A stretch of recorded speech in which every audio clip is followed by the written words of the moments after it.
everyone, and welcome back into Holy Chaos on Tap. I am your host, Nick. Glad to have you back. I am definitely glad to be back. It's been a few weeks. I took a bit of hiatus because, this is not my number one job. It's something that I like to do on the side, like to have fun with it.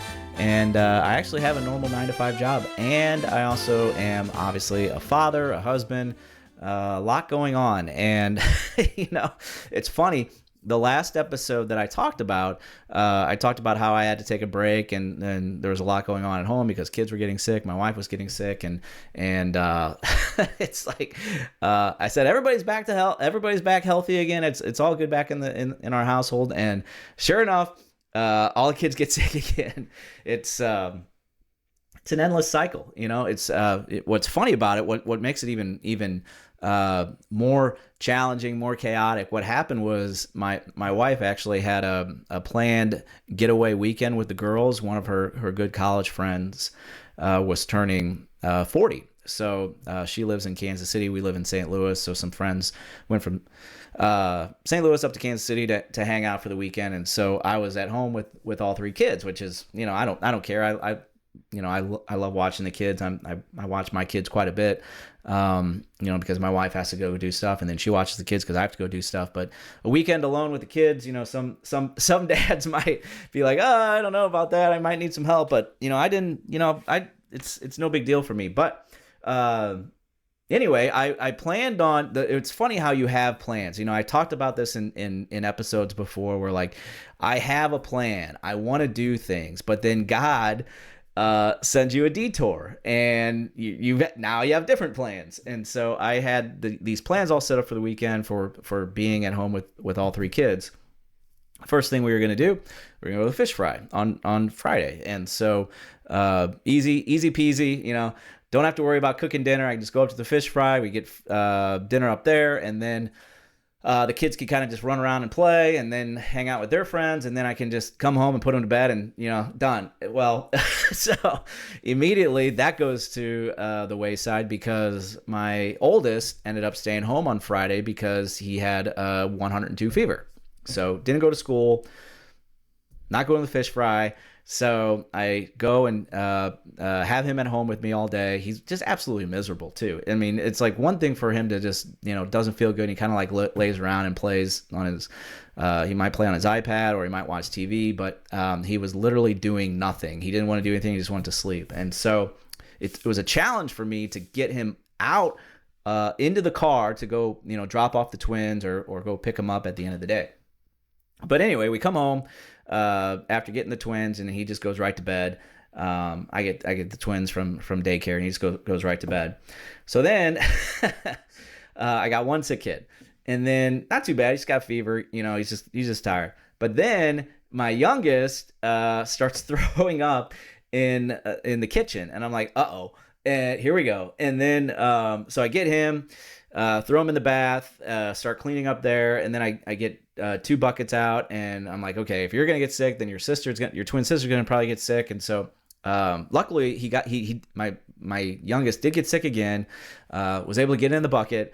But then it's like, okay, so I've got one sleeping who's sick, doesn't feel good, and then I've got one that's throwing up, and then my daughter who's just bubbly and bouncing all over the place seems great. And I'm like, okay, where are we at right now? So then I get to a point where I get the twins to bed, and then it's like, you hear on the baby monitor coughing, and then my youngest starts crying again. So he's thrown up now a third time, this time in bed. So it's like, so I got to change the sheets, get him out of bed, change his pajamas, get him in the bath, clean him up, put him back. So, all right, back in bed, back outside, laundry's going to clean the sheets. And then my daughter, here it comes, my daughter now, she starts throwing up in her bed. And I'm like, oh my gosh. So it's like, now I got to get her out of bed, get her sheets all out, clean her sheets, get her in the bath, clean her. Then I'm rotating sheets out from one bed to another bed to make sure that they have clean sheets, put my daughter back to bed. And then, not even 10 minutes later, she throws up again. And I'm like, oh my gosh, this weekend has just been a disaster. And then, of course, the next morning, then my oldest, he ends up getting sick and throwing up too. So it was the trifecta. I hit the trifecta. But that weekend, I had plans because I was going to go to the fish fry, going to go to here in St. Louis. We have our St. Louis City soccer team. You can tell behind me, I'm a soccer fan. So we're going to go to the home opener for that. Me and a bunch of buddies. And then we had at church, we had a trivia night, and I was going to go to the trivia night. So I had babysitters lined up so I could go do all that. And it all just was like thrown out the window. And again, it's like you have plans. You think, you have plans. You're going to do stuff. You're going to get back on the podcast routine and recording stuff. But, life happens, especially when you're a dad of littles. And so that was a little bit of a detour in my plans for not only personal life, but then also getting another episode teed up and ready to go for another podcast episode. But I'm back, got it ready to go, and we're ready to kick off what I'm calling season 2. So season 1 is over. Season 2, we're kicking off here today, and it just feels kind of crazy to say that out loud, because when I started this podcast, I was just I always call myself just an average Catholic dad. Average Catholic dad trying to survive, as I just told you a story about how my last weekend was, but just trying to survive without losing my sanity while trying to grow in my faith. And before I started the podcast, I was going to adoration once a week on Fridays, and I'm still going, but definitely haven't given that up. I love that hour of silence and peace. But the idea for a dad podcast came to me in adoration, and I'm still not sure if it was my own thoughts or divine calling to evangelize, but I like to believe it was the latter. But I remember I told my wife about it, and she thought I was nuts for kind of wanting to do that. And her favorite phrase when talking to me is always to say, that's just not the stage of life that we are in right now. And it usually is in reference to the fact of we don't have time to do anything except survive with 3 little kids. And that's kind of like what I was doing with 3 little kids, all sick and throwing up by myself when I was with them. I was just trying to survive. And honestly, I should throw this out there too. I ended up not getting sick. I have still not gotten sick all winter, despite everybody in my family keeps getting sick. So knock on wood, and praise to God that I am continuing to chug along here completely healthy and immune from the viruses that have been going around. But I told my wife, I told her I wanted to at least finish my season that I had mapped out for what I wanted to do, and that was that season, and I called it Raising Little Saints with TV Screens, and just see where it takes me. And honestly, I had a blast doing it all, putting the shows together, doing the show prep, talking about my dad life, pulling in themes from all the shows we watch with our kids on repeat.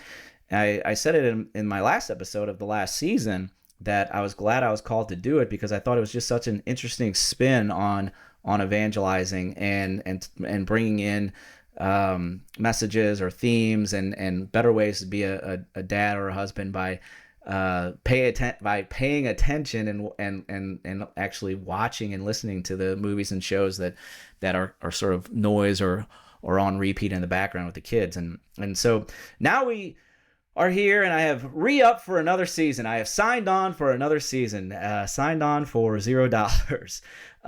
Same chaos, same kids, same coffee that I make every morning that is not hot anymore, because I make it and then it sits there for 45 minutes as I'm kind of running all over the house, getting kids ready, getting kids dressed, and getting things ready to go in the morning.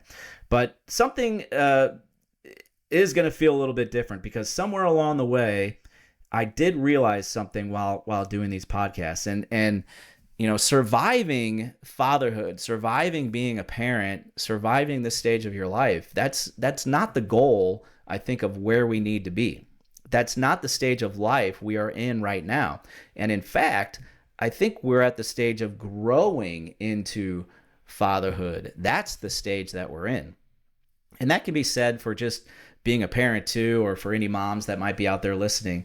So here's the plan for season 2. And if you're here listening in the hope that I'm going to bridge the gap between the chaos of family life, being a great father or a great parent while watching Bugs Life, sorry, that's not the direction that I think I'm going to go here in the second season. But I do like to reference shows. I do like to pull out one-liners here and there. I did that quite a bit. In fact, with the previous season, I would just mention or have one-liners thrown out there. And sometimes when I do that in conversation, people might not know exactly what I'm talking about, but I laugh. I chuckle underneath my breath. Season 2, though, is going to be about leveling up and being as best as you can above average, because like I say, I'm always just an average Catholic dad, but it's all about being above average and not losing the holiness in the ordinary or the chaos of family life. So what's the specific topic that we're going to talk about today, you may ask? Well, what I'm going to do is I'm going to look back at some of the key themes and ideas from last season and really discuss one central idea that I think is important for me, and it could be important for you too. The dad I thought I would be. Not the dad that I want to be, but the dad I thought I would be. So let's pour our drink and get ready to talk about it in season 2, episode 1. Let's go. All right, fellas. So, the very first episode of this podcast, Holy Chaos on Tap, that I ever did, I said that I am broadcasting live from my basement, but pre-recorded. So I'm definitely not live, but I do try to, and I said this in the first episode, I try to record as much as I can on a first take and just do it all, so I don't have to do any type of editing. There is some production value to it in the sense that in post-production I'll add like graphics and pictures and things like that, but I just try from a talking perspective, I try to do as much as I can live. And so when I do segments, I'll record a segment and then I'll stop and then I'll start recording and do another segment. And so in between segment 1 and segment 2 is when I always pour my drink, whether beer or wine, or if I'm just drinking coffee, whatever. So this is a good thing why I'm not doing it live. So when I was pouring my beer, I opened the beer and it exploded all over the place, all over the floor. I guess I don't know. I guess it just got compromised somehow in the refrigerator. So good thing I was not live when I opened it when I was recording it. But I am drinking Yuengling. You can see Yuengling Lager. That's probably one of my favorite beers. I mentioned it before. I got the Stars and Stripes one that I'm drinking. So great beer. Definitely recommend it if you can get your hands on it. I know that they don't ship everywhere within the continental United States. At least they used to not to. And they only just recently came to Missouri. I feel like within the last 10 years. So, but great beer. So let me know what you're drinking. Hit me up in the comments. And again, if you want to let me know of a good beer, please let me know, and I'll try to see if my local store has it. But okay, so also don't forget you can support the show 3 very easy ways. You can follow Holy Chaos on Tap on Instagram and on YouTube. Each like or comment helps to expand our dad network so we know we are not alone. Just one thumbs up or cheers in the comments goes a long way. And share the content with other dads. You can either tag them in a video or reel or share an episode with them. And you can also buy me a drink through my website, Holy Chaos on Tap. You can send me $1, $5, $10, whatever you want to do, support the show. So if you think Yuengling is a bad beer, maybe you want me to get into a different beer or maybe a bourbon, throw me a couple bucks, I'll go buy it and try it out on the next episode. So I don't have any hidden content. I don't have Patreon or exclusive memberships or email lists. It's just a podcast I'm just doing in my basement. So you get all of me for free. But if you feel inclined to share a drink with me, you can do that via Holy Chaos on Tap. Okay, so let's go. Season 2, which falls during the second full week of Lent. Perfect time for us dads to take a look at how we're doing as dads, as husbands, and leading our family with God as our focus. So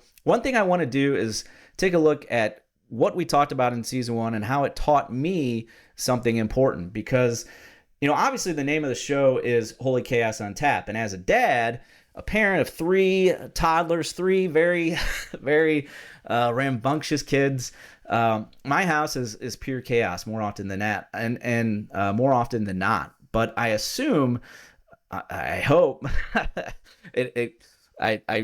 I think I'm not the only one alone in this world like this. But I assume most houses with small kids is kind of like ours. It's not Instagram picture perfect ready. It's it's a mess.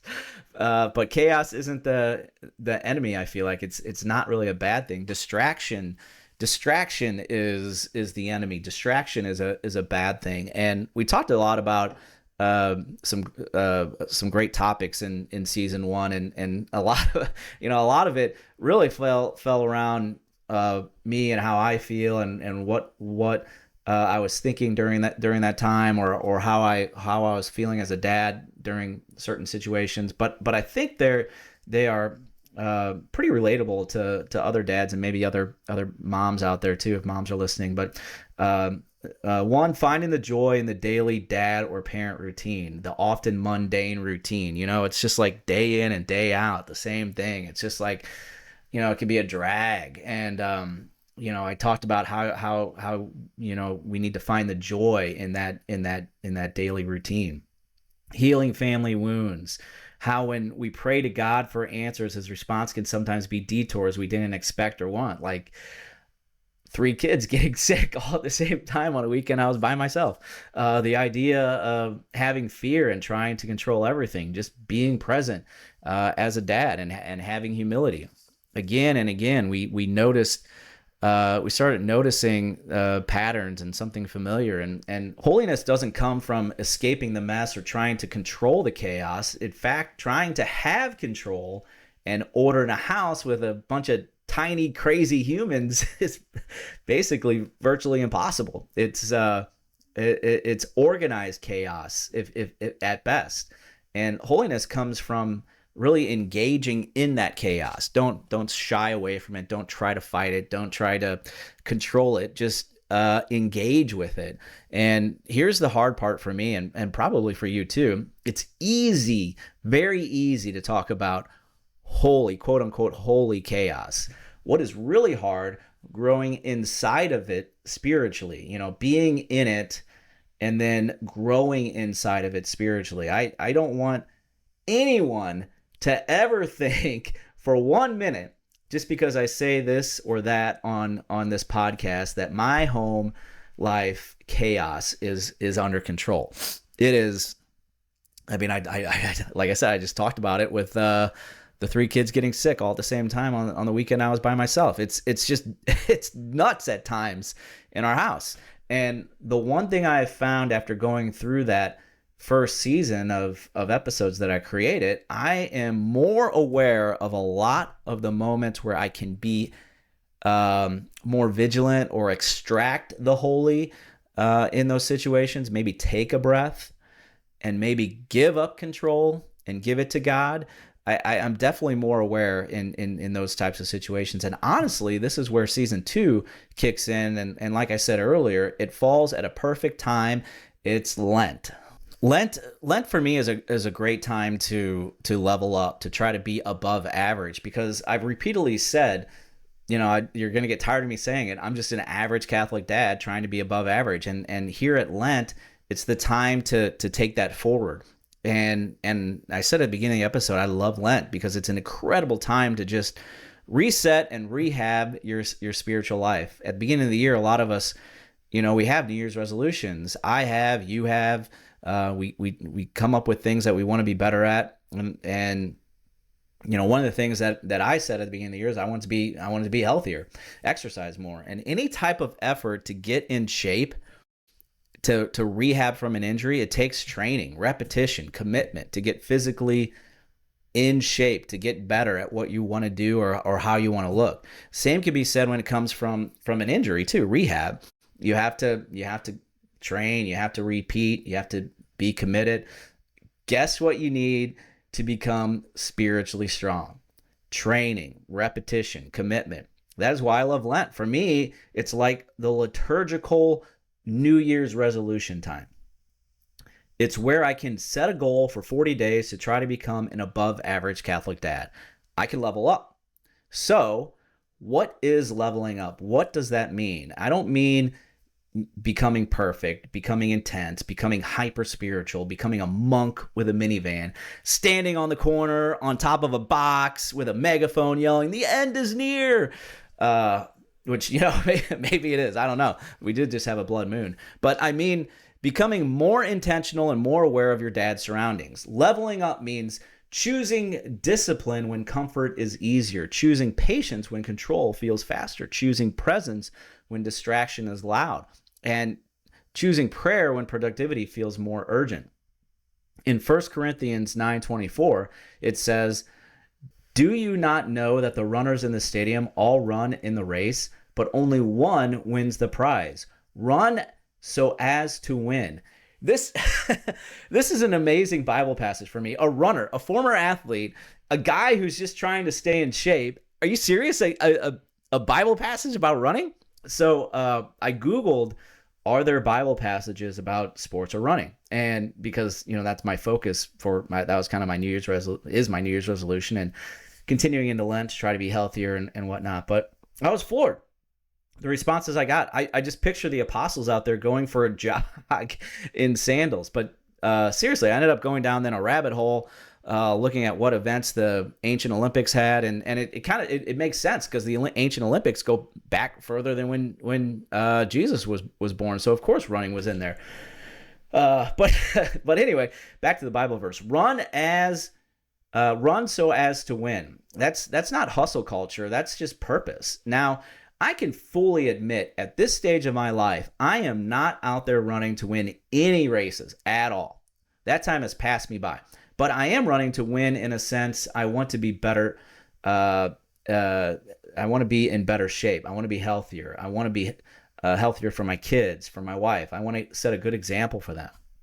Same can be said for spiritual growth and being an above average Catholic dad with your prayer life. But here's the trap with that thought process. Here is where us dads fail. And I know I have failed many times in this area. When we hear level up or going above average, we think doing more, being bigger, stronger, faster, better. But that's not what I'm going for here, where I want to be above average. It's not about becoming this impressive dad with a Superman cape, being bigger and better. It's about becoming a faithful one. Micah 6:8, "You have been told, O mortal, what is good and what the Lord requires of you, only to do justice and to love goodness and to walk humbly with your God." Not only walk, but walk humbly. Not sprint, not dominate, walk. Leveling up spiritually does not mean escaping your ordinary, mundane, same as every day, sometimes dad life. It means becoming fully alive inside of it. Being a father is a remarkable thing. I still remember becoming a dad for the first time, 6 years ago.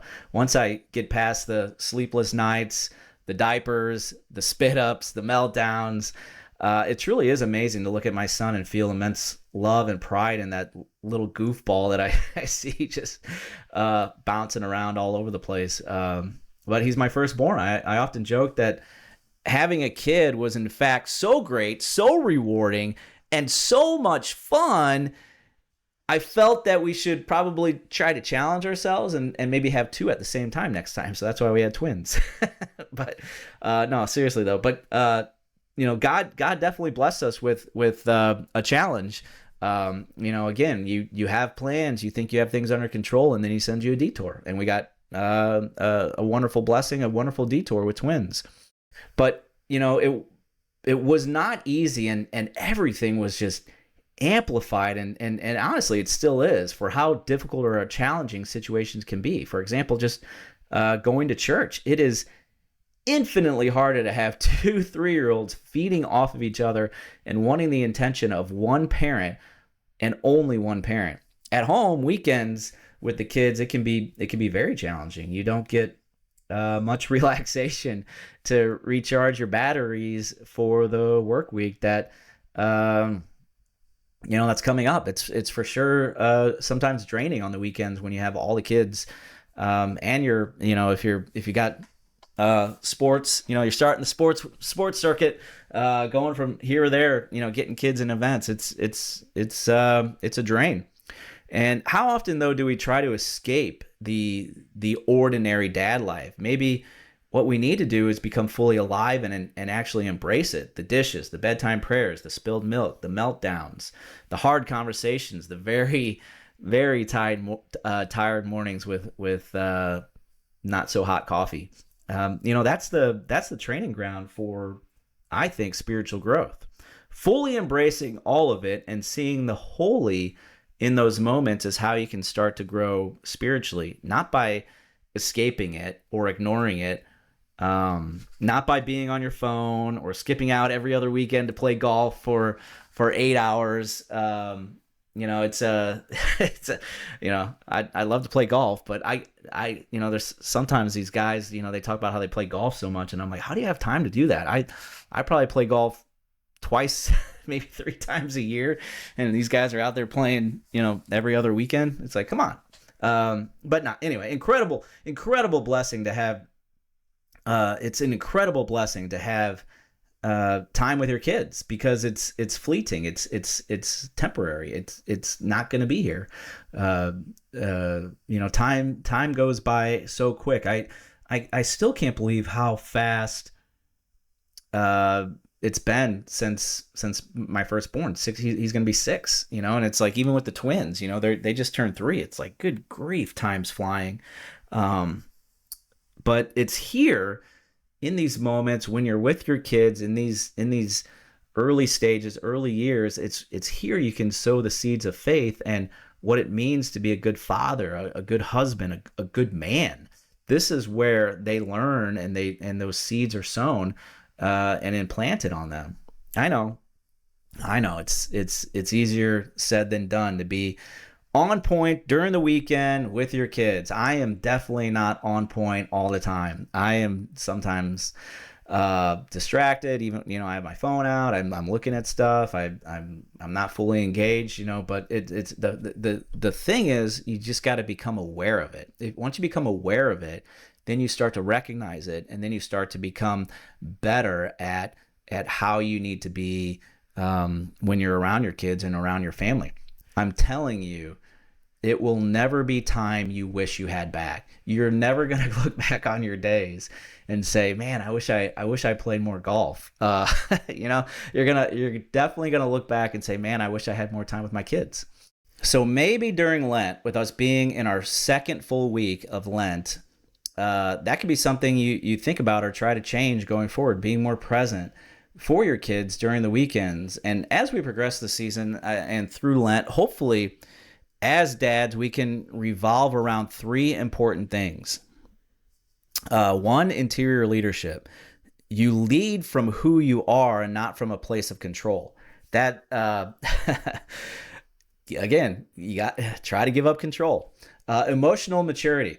You don't freeze when things get uncomfortable or yell or lose your patience so quickly. Again, this is a very challenging one for me, losing my patience. And it's not that it's just I just, it takes so long for these kids sometimes to do things.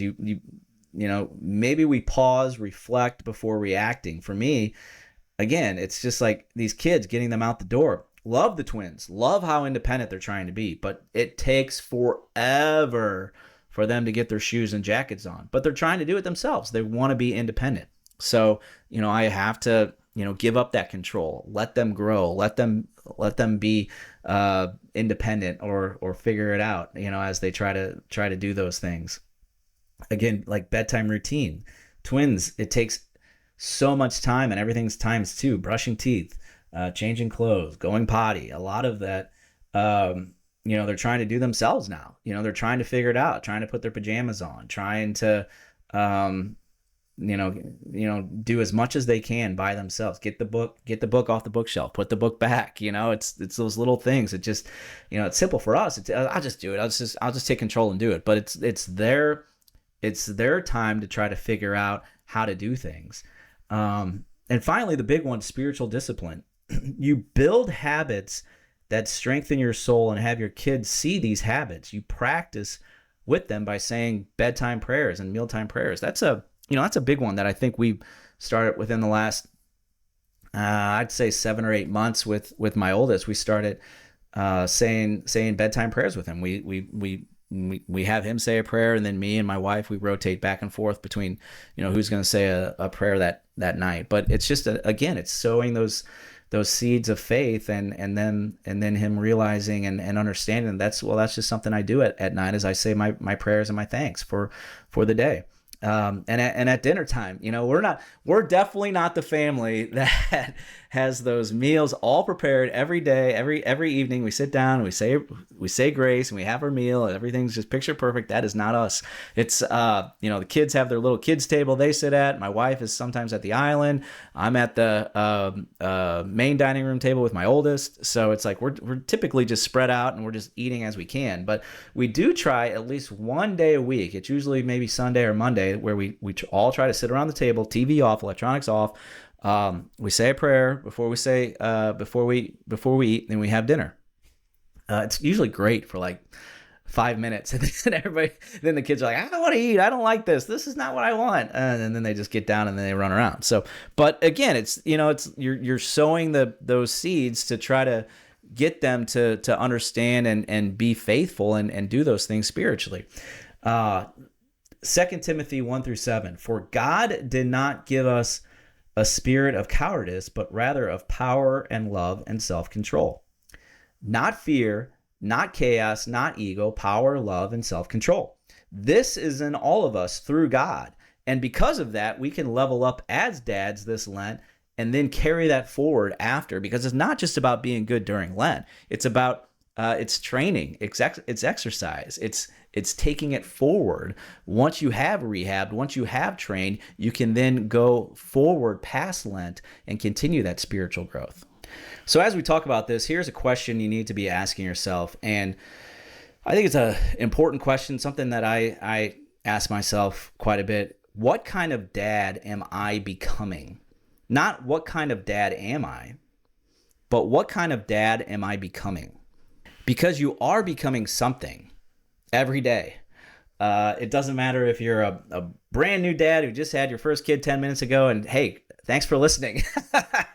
Hey, you just had a kid and you're listening to Holy Chaos on Tap. I appreciate it. Or you're like me and you have 3 kids under 6, or you're a dad with teenagers. You're still a dad, and every single day you can ask yourself, what kind of dad am I becoming? Every reaction, every habit, every word, every silence, every prayer, it all is leading to the dad you're becoming.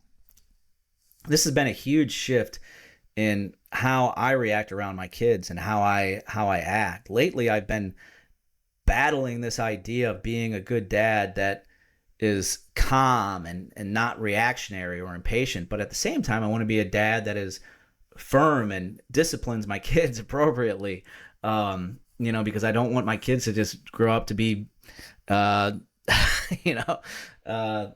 just crazy. I want them to be good, disciplined, just caring, decent human beings. And I'll be honest, sometimes I have a hard time here because my poor daughter, she's, the middle child by 9 minutes, and she is the middle child between 2 boys. So she has to be tough.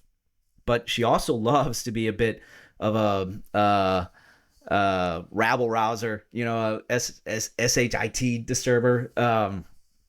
So we had this big box. We had this big box in our living room. We got something delivered, and it just came in this big box. And my son wants to keep it to play with it as a fort. So I was like, whatever, we'll keep it for a while. But the kids have been playing with it, and they've been going in and out of it. But it's so big that you can't really, you can't reach into it. You can't get into it. You have to pick the kids up to put them into it. And the other day, my daughter was playing with a toy that was her twin brother's, and he was just flipping out about it and not wanting her to play with it, chasing her around the house, yelling, screaming. And I told her calmly, give back the toy. He wants the toy back. drop the toy, and I'm kind of like escalating my voice a little bit, and I'm like, drop the toy. So what does she do? she takes it and drops it into the big box that none of the kids can reach into, and smiles about it because she knows what she did. She did drop the toy, but she dropped it in a place that her brother couldn't get it. And he, of course, just loses it and starts screaming. And I obviously, I try my hardest not to laugh, but then at the same time, I have to, that's a no-no. So situations like that are tough because disciplining kids reacting to how they behave, while sometimes what they can do can be pretty funny, other times can be very trying and test our patience. And I mentioned earlier how I struggle with this during 2 parts of the day, getting out the door and the bedtime routine. But actually, I struggle with, a lot of other parts of the day too. My patience wears thin because of maybe the day I had at work during my 9 to 5 job, or at church. I feel like I'm not that patient because I want my kids to be quiet and behave. So it doesn't take much for me to kind of lose my patience there, because I in church you just want your kids to be quiet and behave and not make a scene. But really, why are we at church? We're there we're there to be with Jesus. And do we really think Jesus cares that the kids are acting like kids? Probably not. He probably enjoys it. Sure, the grumpy old couple that forget how kids act, they care, but Jesus doesn't care. So again, trying to change my mindset a bit and not lose patience so quickly. And my kids can see how a dad, a husband, a man should respond in situations, and then hopefully as they grow up and they get older, they can react calmly and not fly off the handle. Because whatever you do, becoming a dad, becoming is happening. Leveling up, becoming above average doesn't mean being shameful of where you were. It's not shame on you for who you were or how you reacted back then. It's more about clarity about who you are, who we are all called to be, the type of person we're called to be. And I think that's what's important. So Romans 12:2, do not conform yourself to this age, but be transformed by the renewal of your mind, that you may discern that what is the will of God, what is good and pleasing and perfect. Be transformed by the renewal of your mind. Transformation is gradual. It's built in routines. It's shaped in small moments. It's reinforced in daily decisions. I constantly reference, exercise and being healthy. It's like we all have that goal, I think, where we try to be healthier. Well, it's built in routines. It's shaped in small moments. It's reinforced in daily decisions. The same can be said for spiritual growth again. And most of those decisions happen in every ordinary places around your dad life and home life as kids are having those seeds planted. So here's the challenge for you, for me. Let's pick one area where we want to level up. Patience, presence at dinner, tone with your kids, emotional honesty, self-discipline. Pick one and build on it. It's the second full week of Lent. You still got time to find something that you want to work on. You don't have to just give up something. You can add something to your life. You can add something to help yourself grow spiritually. And let's just build on it slowly, faithfully.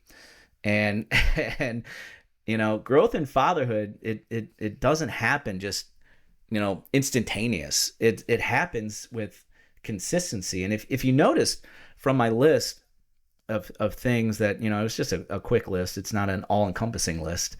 There could be other things, but there's one thing I didn't list, and it was prayer life, because it was intentional, because prayer life should be part of whatever you choose. So each area of your life you want to improve, you should have prayer life as the number one resource for how you improve said area. So, like for me, being healthier. So How are you going to be healthier? Well, I just want to be healthier. Okay, well, what are you going to do to be healthier? I just want to be healthier. I got to do something. So I'm running. I'm running. I'm not, I'm eating healthier. I'm watching what I eat. Those are the tools. Those are the tools to be healthier. Well, the same can be like, patience, presence at dinner, tone with your kids, emotional honesty, self-discipline, whatever you pick. The tool is prayer, because through prayer you gain strength and God's help and graces. And if you make prayer life the focus, the rest, whatever you choose, can be achieved. Remember, it's not about becoming someone else. It's not about becoming what that dad over there looks like, or what that dad over there is doing. It's about becoming fully who you and we are called to be. Not louder, not flashier, not more impressive, more rooted in faith, more steady in fatherhood, more intentional as a husband. So let's end in a prayer like we always do. In the name of the Father, Son, Holy Spirit, amen. May God strengthen your interior life. May He mature your heart. May He deepen your discipline. And may you never lose sight of the holiness in your ordinary chaos. Amen.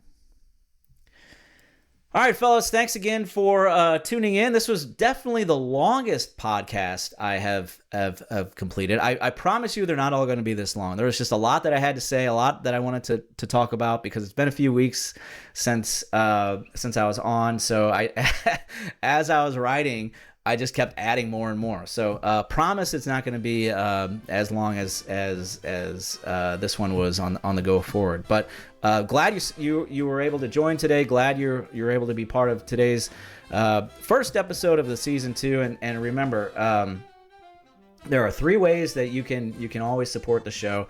Follow Holy Chaos on Tap on Instagram and on YouTube. Share the content with other dads. You can either tag them in a video or reel, or share an episode with them. And you can buy me a drink through my website, Holy Chaos on Tap.